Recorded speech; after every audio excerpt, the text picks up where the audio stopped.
Shabab, what it Nah, done? no Shabab podcast. Nah, Cancelled. For now. Okay. I don't know. On hold. Yeah. We're not started yet. Have we started? Huh? Have we started or not we started? Yeah, we're live, but I can edit it out whenever you want. We'll start whenever you want. Do you do like a welcome? We're here. Good morning. Good We're afternoon. live, guys. We're live. Good morning and good night today. How are you, Billy? Oh, thank you, Joey. Thank you. I'm good. This cat. I ask you how you doing, cuz. What are you talking about? So how you feeling today, bro? Oh, man. Very good. Very good. America has just dropped a B-2 bomber on Iran and blown up all their nuclear facilities. Hectic. And World War III has begun. Maybe. What was that? Oh, it's the auto switcher. So then if you talk, All right. it'll switch to you. First, man, I wanted to ask you, bro. How'd you go after the putting out the Oh, the two red hot topic, fucking mega super duper. Bro, Yeah. Middle East, man. It's such a dangerous place. It's such a dangerous area to talk about. And, But bro, I'm sure it would be the same if you spoke to a Greek person about Turkey, or about Macedonia. Massos. Bro, Greeks think Macedonia's Greece. Macedonians like, nah, it's not Greeks. Bro, that's a heavy like discussion you can't like get too into, right? I think firsthand, yeah, I fully understand that for sure. Yeah, so I think there's a lot of places in the world that it's similar. Greeks call the Macedonians Yugoslavians. The Massos crackhead. They're like, we're Massos. Yeah. Yeah, I learned a bit out of it. Like I was just trying to cover both sides, so then I look like a person that's in the middle and even, and you know, it was just my goal. It just so happened to be that I was able to get a podcast with an Israeli guy. So then I thought I'd get a podcast with a Palestinian guy. Yeah. And just did them both and put them out there. So. And how was people's response? Oh, there was a lot of comments, a lot of hate from both sides. It was intense. I'd never experienced anything like that before, and it made me realize that like, oh yeah, it is definitely a divisive topic, and everyone is very emotionally charged right now. You know, as we're speaking, the US just got involved in this now. So typical Trump. Trump's like, I will make my decision within 2 weeks. Yeah. And then he strikes in 2 days. Crazy. You just never know what's happening, and keeps your. You know what? In a social media kind of landscape, you need it to be like that, because people's attention span's like 2 weeks. 2 weeks. I don't know what I'm doing in 2 weeks. Yeah. You know what I mean? 2 days. Yeah. They can deal with 2 days. Yeah, but unfortunately, man, there's it's funny. It's just like whatever's in the news cycle and whatever's popular to talk about. Like, for example, have you seen what's happening in Congo and Rwanda? They're murdering people left, right, and center. See, no one even knows about it. Yeah, and you know what's funny? Not funny. so It's crazy. terrible. But the Palestinian Lebanese guy who I interviewed, the chef, he brought that up. He's Yeah, like, "There's good so on many him, bro. wars." And then I actually asked ChatGPT. I'm like, "How many wars are currently going on?" And right now, as we're speaking, there's more wars happening around the world than there was just before World War II kicked off. Yeah, but a lot of these have been happening for ages, bro. Like, I never forget when the Syrian war started, and I was watching it, and like, bro, wow, like a lot of people died, bro. Like I think it was like maybe 40,000 kids, bro, died in that war, if not more. 40,000 kids. Yeah, bro, mate, look it up, bro. When that was happening, no one was protesting, no one was doing nothing. No one cared, bro. It was so weird. Because it's a small country. But look, man, look. Let me just take my jacket off for a second, you know what I'm saying? Get comfortable. It's warm in here. Bro, look, I know everyone's freaking out now. World War III, it's the end of the world. It's new to some people. But let me tell you something, man. Everything gets better, man. Like, for example, Just throw it today. I'm from Lebanon, right? I'm from Lebanon. You're putting it right in the middle of the table, blocking it. It's not on the camera. Is it in your camera? Sorry, bro. Just throw it on the ground. This guy. I'm from Lebanon, man, and it will blow your mind if you saw what Lebanon looked like after the war, which was, it just only finished not even 20, 30 years ago, right? And it went for nearly 30 years.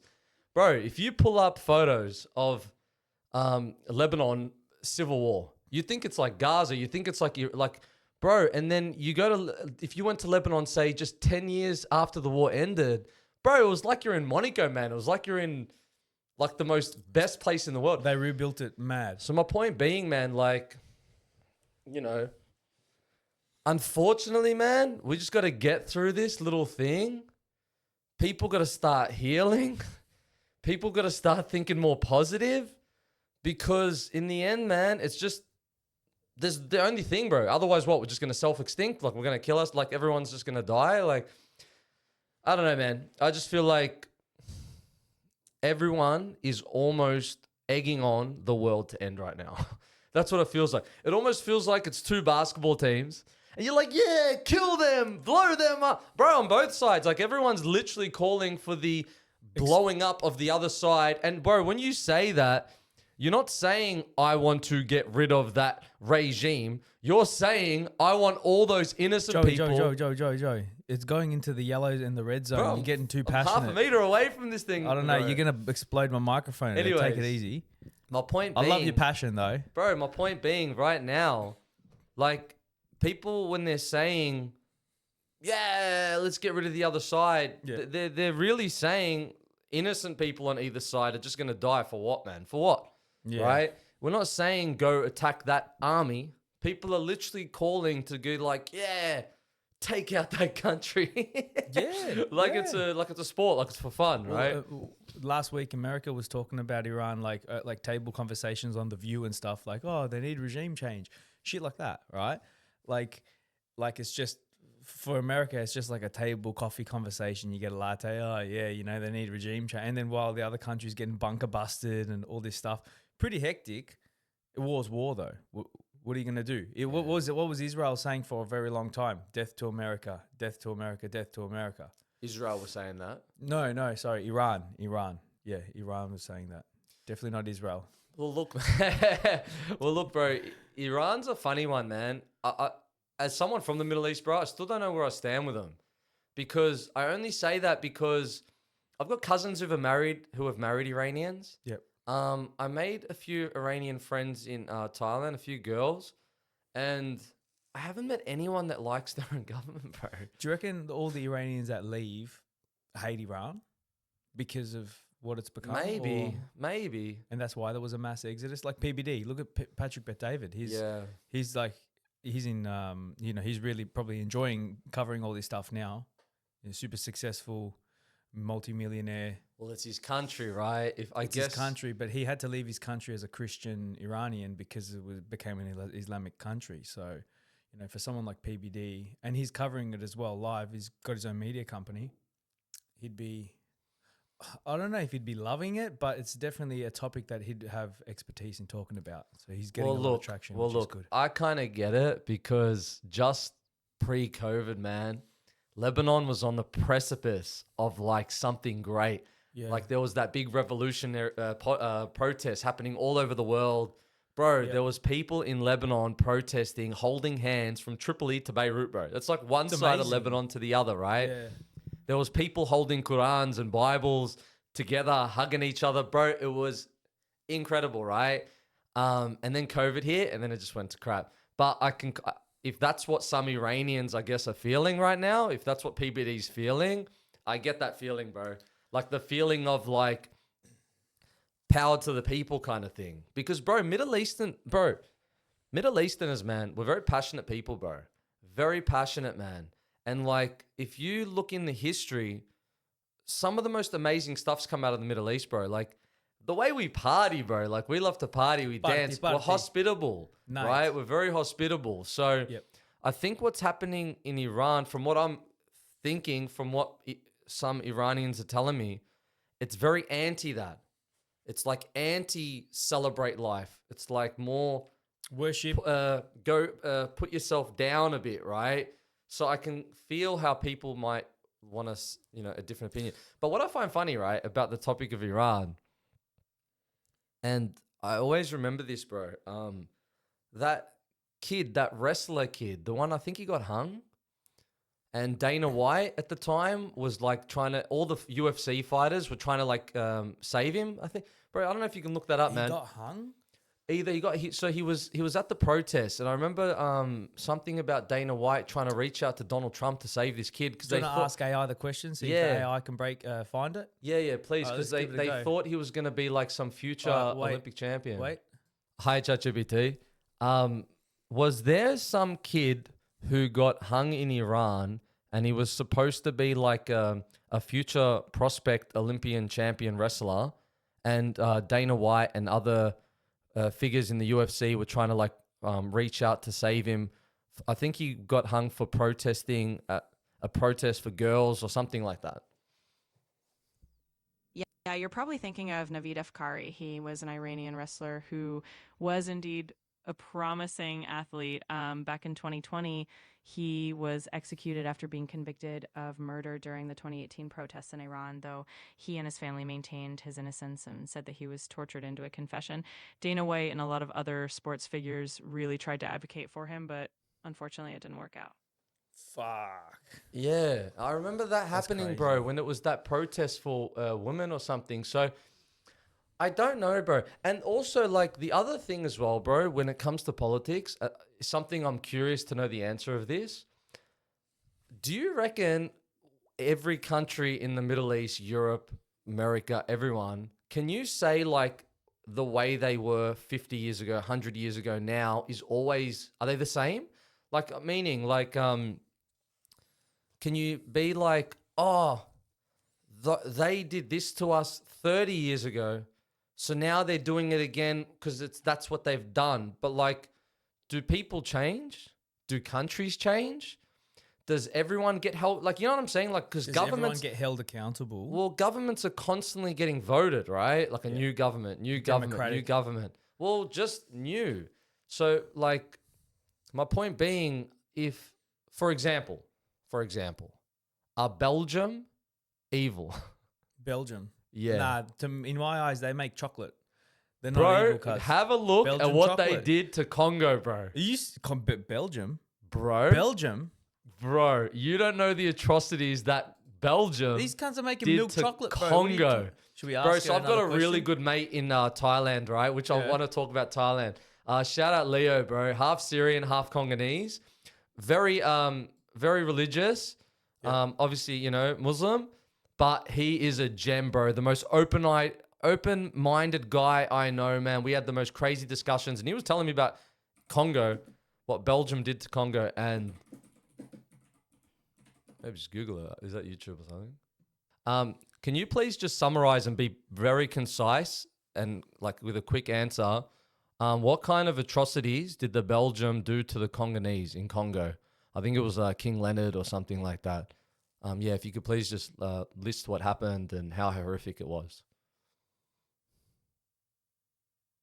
In the Congo Free State under King Leopold II, the Congolese people suffered severe atrocities. These included forced labor, mutilation like cutting off hands, torture, mass killings, and the destruction of entire villages.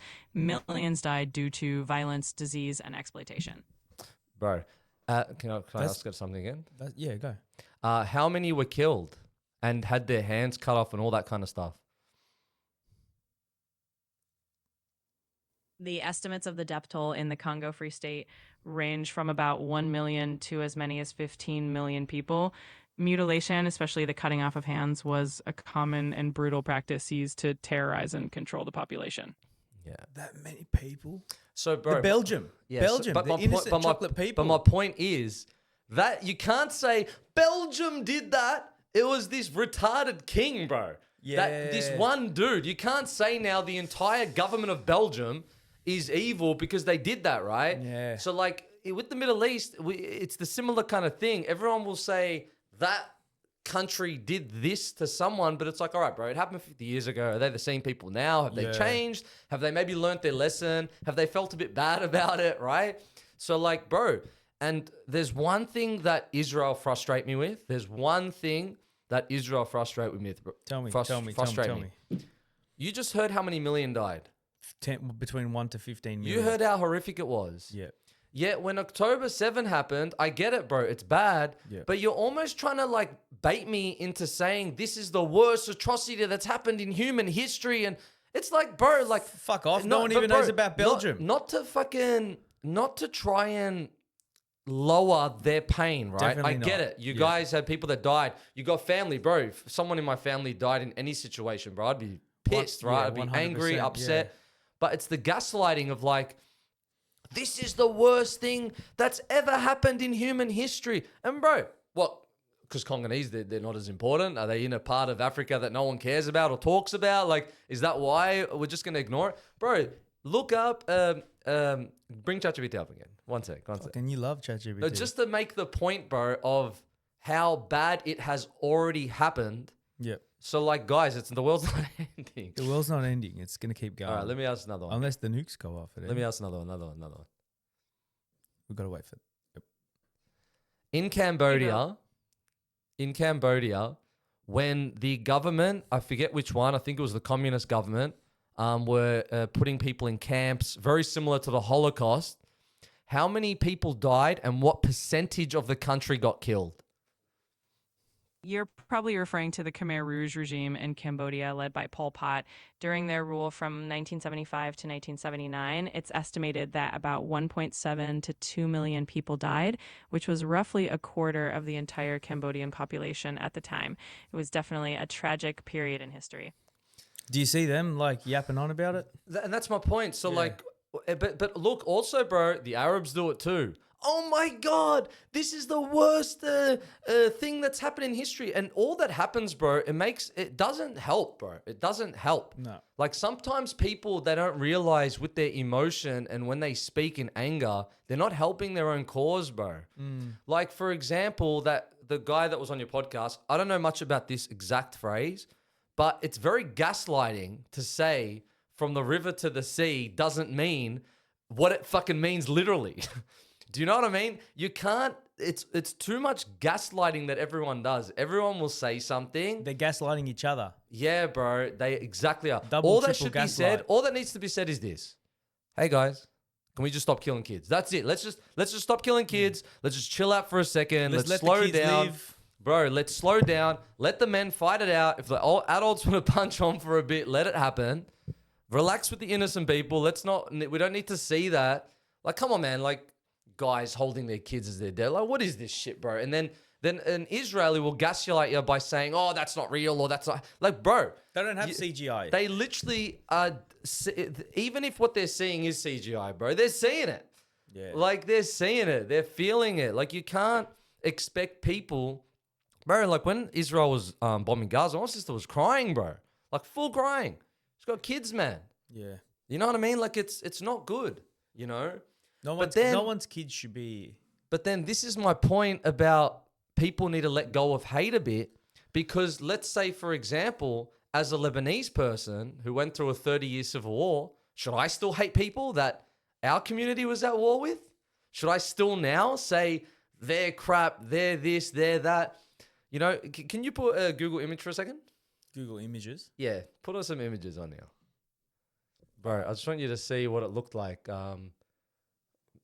Right, Beirut. Beirut as well? Yeah. Just to see tell me what this to you looks like, reminds you of now. Like, look at this. Look at this. Looks like Gaza. Right? Looks exactly like Gaza. That went for nearly 25 years, bro. Look at this guy with the RPG. Bro, this was almost 25 years, bro. I don't care about this stuff, man. I'm talking more just the destruction. Like, look at I know. I just love Right? looking at RPGs because this guy. And then look at a photo of Lebanon green line, pre-war, post-war. Look at that photo, bro. Bro, That's that were sick. nuts. Well, This was not sick. It's this just was an era hectic, of people, bro. hectic. These people were nuts, bro. They were eating hummus strong, and man. newspaper, guys. Bro, they were strong, bro. These people were like the Spartans of Mega test hairy lebs. You know what I mean? Getting the job done, fighting each other. Civil War. Look up pre-war, post-war, Lebanon. Okay. Lebanon Civil War. Pre-war, post-war comparison. Look how amazing and resilient Pre-war they are. Beirut comparison. Yeah, post-Beirut. Pre-war, post. Pre-war, post. Yeah, pre-war, post. Is it gonna understand? It should. Comparison. Yeah. Okay. Wow. Look at that. Yeah, but there's...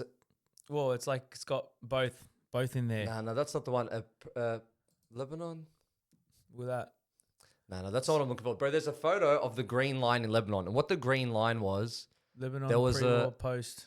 There was a line in Beirut that split both sides. Do you want me to type in the green line then? Yeah, Lebanon, the Green Line. What? Just that? Pre and post war.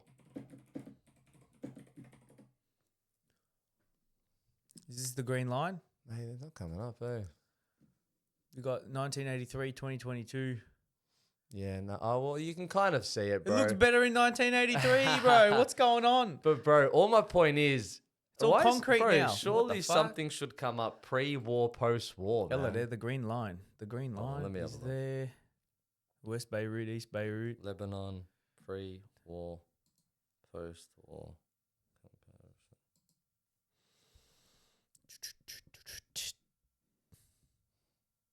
That guy holding an AK-47.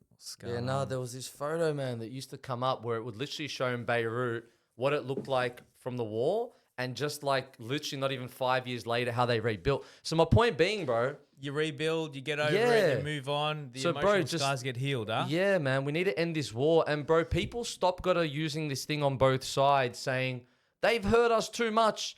They're making us want to kill the other people more. Because bro, then like technically Lebanon would still be in war. Congo would still be in war. Everyone, like my point being, everyone would still be at war, right?